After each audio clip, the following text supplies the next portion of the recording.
The subcommittee will come to order. I ask unanimous consent that the chair be authorized to declare recess at any time. Without objection, so ordered. I also ask that our members and witnesses be mindful of our 3 city commandments. We start on time. Check. We use language that the average American can understand, so please limit the use of acronyms and jargon if you can. And we will enforce the 5-minute rule, which also includes witnesses' responses. So we'll do my best to keep this moving. With that, good morning, everyone, and thank you for being here today for our hearing on the Department of Defense's cyberspace activities. We ask a lot from the department in this space, from securely operating networks and inherently insecure weapon systems to assisting small and large businesses with their interaction with the defense industrial base. However, more important than anything else is how prepared and capable we are to hold our adversaries at risk. I've repeatedly expressed my concerns about the department's pace for growing and modernizing the ships, the aircraft, and the weapons that are required for a potential fight with China. If we accept that we need more time to build the platforms required for a kinetic conflict, it's my genuine belief that our ability to robustly use information and cyber operations should provide us with the opportunity to buy time to maneuver for our kinetic forces. While there have been some signs of progress, such as the first delivery of a budget built through the Cybercom Commander's Enhanced Budgetary Authority, there are still wide gaps in where we are today and where we need to be very soon. There are chronic issues such as force readiness, lack of sufficient intelligence support to cyberspace operations, and the shortcomings in agile acquisition of cyber capabilities that continue to plague the cyber force. These problems aren't new, and it's actually remarkable how much effort Congress has expended on pulling and pushing the department to embrace the promise of cyber operations. Since 2013, Congress has tried to address force design and readiness through 24 different pieces of legislation. 24. And over that same period, we've tried to address the civilian and military cyber workforce dilemma 45 times. Cybercom acquisition matters 12 times, and defense industrial base cybersecurity 42 times. And the list goes on. More frustrating is that the country's collective capabilities and readiness are seemingly no better off because of it. In the words of Albert Einstein, insanity is doing the same thing over and over again and expecting different outcomes. So I look forward to hearing why I am not insane from our witnesses, Dr. John Plumb, serving as both the Assistant Secretary of Defense for Space Policy and the Principal Cyber Advisor, as well as General Paul Nakasone, the seasoned commander of U.S. Cyber Command. And with that, I will recognize the ranking member. Thank you, Mr. Chairman, and thank you to our witnesses for appearing before us today and the men and women you represent. Thank you, General Paul Nakasone, for meeting yesterday and for your ideas on recruitment as well as your suggestions on how we can continue to keep our nation safe from cyber attacks. Our adversaries continue to use cyberspace to conduct malicious activities against the United States, its allies, and its interests. These include Iran, Russia, and China. I applaud the Department of Defense and U.S. Cyber Command for the progress that's been made in recent years. Certainly the change in posture in the past 5 years has been quite remarkable as we have transitioned to a posture of defend forward. But we certainly still have work to do. China aggressively uses cyberspace to obtain economic advantage and gather sensitive information. Also, unfortunately, the CCP has been the prime mover of a lot of trade secret theft, IP theft, which I'm particularly aware of given that companies in my district in Silicon Valley have been the targets.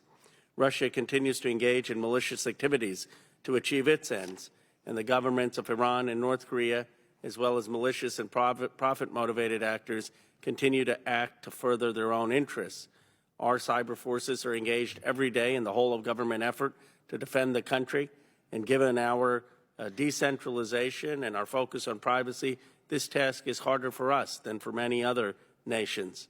With these growing threats, then, must come increased attention. I appreciate that we are going to be supporting the Cyber Command in this President's budget, especially in areas of force readiness, training, and support for partners and allies in efforts such as Hunt Forward. The committee is tracking challenges associated with growing, retaining, and training the force, and I want to make sure we can continue to discuss that effort in greater detail and look forward to some creative ideas you may have of how our committee can help the recruitment of first-class talent in technology. As I said to the General, I want to make sure that some of the most talented folks aren't just going to do IPOs and become multimillionaires, but also serving the country. I also hope to hear about the command's service-like authorities, including enhanced budget control. Thank you, and with that, Mr. Chairman, thank you for convening the hearing, and I yield back. Dr. Plum, you are recognized for 5 minutes. Well, thank you, Chairman Gallagher. Thanks, Ranking Member Khanna and distinguished members of the committee. Good morning. Thanks for inviting me to testify on the Defense Department's cyber posture. I'm honored to appear alongside General Nakasone. As Secretary Austin said from his first days in office, the People's Republic of China is the department's pacing challenge, while Russia remains an acute threat. This is as true in cyberspace as it is in any other warfighting domain. For decades, China has used its cyber capabilities to steal sensitive information, intellectual property, and research from U.S. public and private sector institutions, including the defense industrial base. Today, in competition, Chinese cyber intrusions are the most prolific in the world. In crisis, PRC leaders believe that achieving information dominance will enable them to seize and keep the strategic initiative, disrupt our ability to mobilize, to project and sustain the joint force, and to ensure the PRC's desired end state. Russia engages in persistent malicious cyber activities to support its global espionage campaigns, steal intellectual property, disrupt critical infrastructure, and promote disinformation. Russia has also demonstrated that it views cyber as a key component of its wartime strategy. At the outset of its full-scale invasion of Ukraine in early 2022, Russia conducted cyber operations against Viasat, a U.S. satellite company, to degrade the command and control of the Ukrainian forces and enable Russian maneuvers.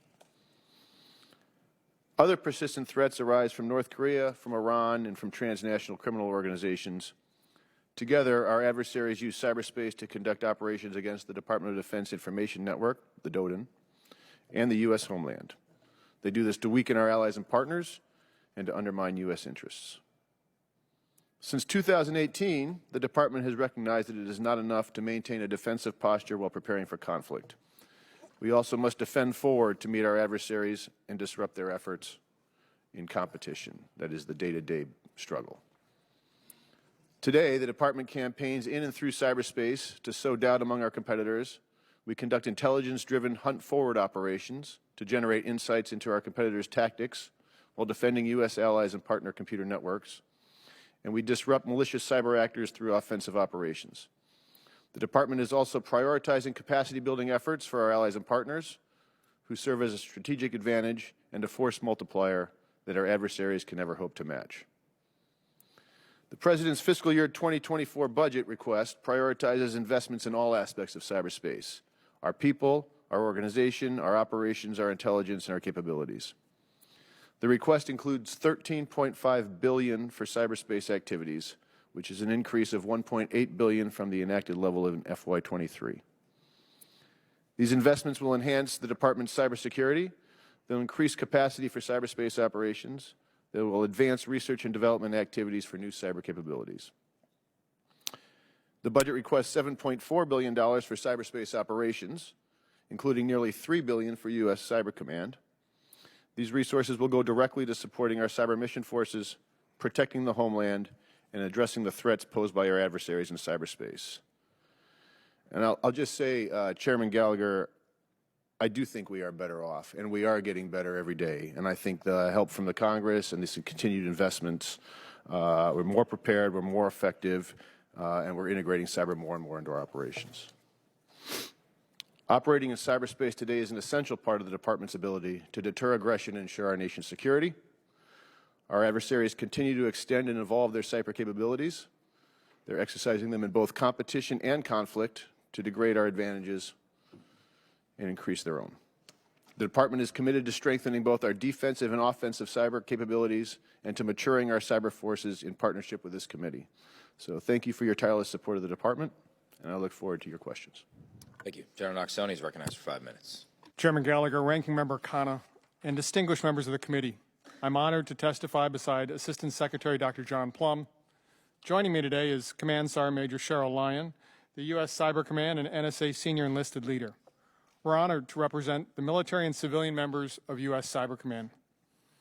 In the contested cyberspace domain, U.S. Cyber Command acts against foreign adversaries that threaten our nation through malicious cyber activity and enables actions by our federal, private, and allied partners. Last fall, a combined U.S. Cyber Command NSA election security group countered malicious cyber actors and oversaw measures to enable the Department of Homeland Security and the FBI, among other domestic partners, to defend the recent midterm elections. The 2022 election cycle proceeded from primaries to certifications without significant impacts, due in part to our effort. Going forward, success for U.S. Cyber Command will be measured how effectively foreign adversarial actors are prevented from achieving their strategic objectives.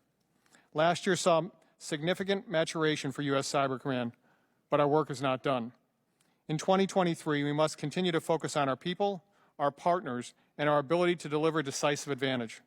We must improve readiness, bolster our resilience, and maintain a culture of continuous improvement. We will continue to deliver warfighting advantage for the Joint Force and allied partners through competition, crisis, and conflict.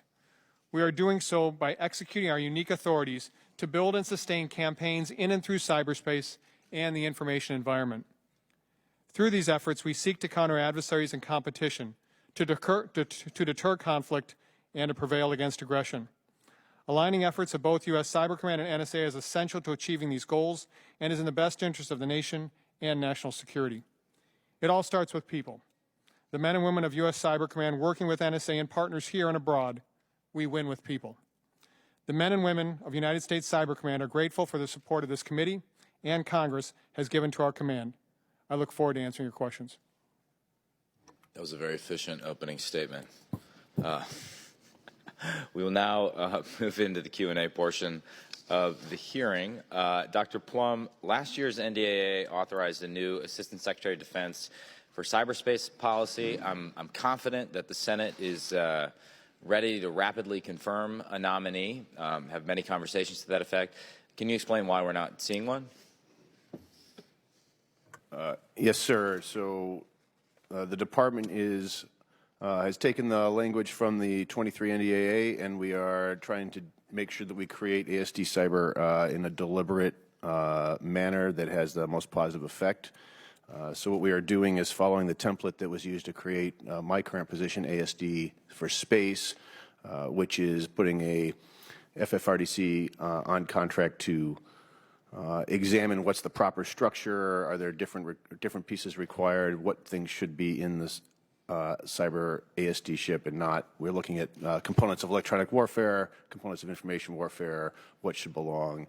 That is on contract now. We expect that study should be done around September, but we are moving forward on it. We just want to do it right.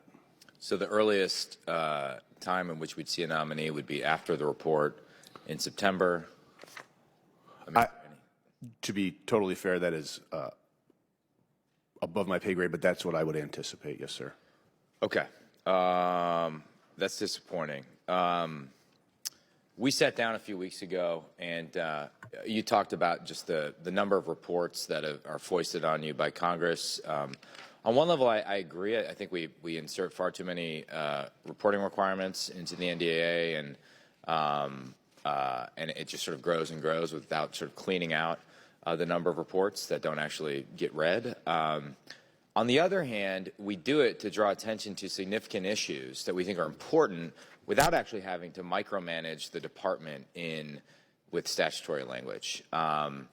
And the best way to avoid reports is to provide us quick but comprehensive answers to the questions that we're asking the department. Do you happen to know how many reports that are related to cyber that the Department of Defense is delinquent on right now? I don't have an exact number. I'd imagine it's around 10. It's 15 reports. 15. So I just would submit there's got to be a better way we can get answers to these questions. And I'm happy to work with you and your team to come up with that solution, because the current posture, in my view, is unacceptable. And speaking of reports, you produced the 2022 Cyber Posture Review. That was a congressionally mandated document to be produced every 4 years. 3 years ago, we said that the cyber posture review needed to include an assessment, quote, an assessment of the potential cost, benefits, and value of any of establishing a cyber force as a separate uniformed service. Yet when we got the document, it did not include that assessment. Why is that? Why did DoD ignore that requirement from Congress? So, first of all, no intentional ignoring of any provision of the law there. That oversight, I will dig into how that happened. But I will say this, Congressman, we are working hard on answering that problem. It's been tasked in the FY23 NDA as part of Section 1533 of the Force Generation Study. I've been involved in conversations with your staff on making sure that that study going forward. I think it's a good study. I think it gives us enough time to look at, and I think it's really important. And one of the things it requires us to explore, among other options for force generation, is cyber service. Get that, and I understand that where you stand depends on where you sit, but it's not the prerogative of the department to decide which part of the congressional mandate you get to comply with, or hey, we'll answer it in a different report at a different time. We wanted that assessment in the cyber posture review, so I would appreciate you getting back to my team on why that didn't happen, just so we can improve this process of reporting and answering going forward. How do you think about retention? It's my understanding that over the last year, the Office of the Principal Cyber Advisor has had at least 7 civilians depart. That's about 75% of the office's total civilian roster. Is that a concern of yours? How do you think about improving retention? It is a concern of mine. I think, frankly, I think creation of the ESD Cyber will help solve some of that problem, but I am digging into that in my role as PCA right now, and it is an issue I am determined to get after. Okay. I look forward to following up on that and the other issues that I raised, and I now recognize the ranking member for 5 minutes. You know, when I first got to Washington, they said no one reads in Washington more than one page. The chairman is an exception to that rule, but I support the effort to have reports and responsiveness because I think that's the essence of democracy and oversight. So we'll look forward to working with you on that, Mr. Chairman. Let me ask you, Dr. Plum, given your testimony on the CCP's cyber threats, how much of a threat do you think TikTok poses to the United States from a cybersecurity perspective? Ranking member, I would say that when we think about TikTok as a potential threat vector, the things that come to mind are, one, the scale. I mean, just a tremendous number of people in the United States use TikTok. And two, the control that China may have to be able to direct information through it. So there's a misinformation platform. And then, of course, the data that it can collect. So it's the scale of it, I think, that is problematic, really, for us. And what do you think should be done about that? That's a great question. I know everyone is considering it. I think we need to be aware of these various threats and be able to quantify them and be able to take action against them. I know that's somewhat of a vague answer, sir, but I don't know if I have the exact answer for you right now. You might ask General Nakasone if he has thoughts on that. Ranking Member, coming back to your question, if you consider 1/3 of the adult population receives their news from this app, 1/6 of our children are saying they're constantly on this app. If you consider that there's 150 million people every single day that are obviously touching this app, this provides, a foreign nation a platform for information operations, a platform for surveillance, and a concern we have with regards to who controls that data. The department has already, as you know, banned the use of that application on our phones. I think the broader discussion obviously rests with the policymakers now, but certainly this is a piece that our nation has to consider.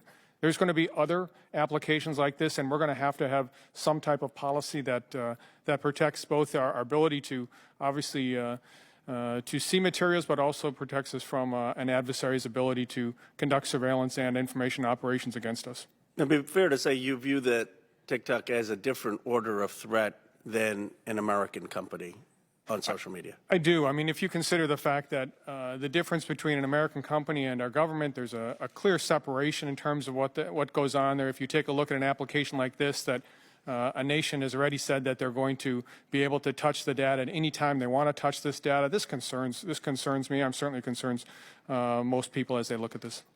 General Nakasone, when we spoke, you had an interesting idea about scholarships specifically in STEM fields or in fields that could be of use in AI and quantum computing for the services. Could you speak to that and provide maybe some suggestions of what we could do as a committee on that? One of the things that this committee and the broader Congress has done is create programs like Scholarship for Service that has been tremendously helpful for organizations like U.S. Cyber Command, but broader organizations within our government.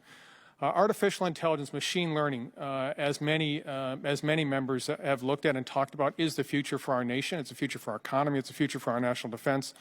So any type of scholarship that would obviously focus young people on this growing importance of this field, where they're able to study it and then perhaps give back to any part of the government, I think is something that's honorable. And I think that's something that our government and certainly organizations like U.S. Cyber Command could benefit from. Thank you. Dr. Plum, my final question is, how would you assess both our offensive and defensive cyber capabilities compared to China or Russia? I think we are a premier cyber power. I think that the United States is, under General Nakasone's leadership in particular, is developing exquisite capabilities. And I think one of our goals looking forward is how do we make sure that we can, as I think the chairman said in his opening remarks, work to integrate these with maneuver to be able to prevail and win in the nation's wars. Beck.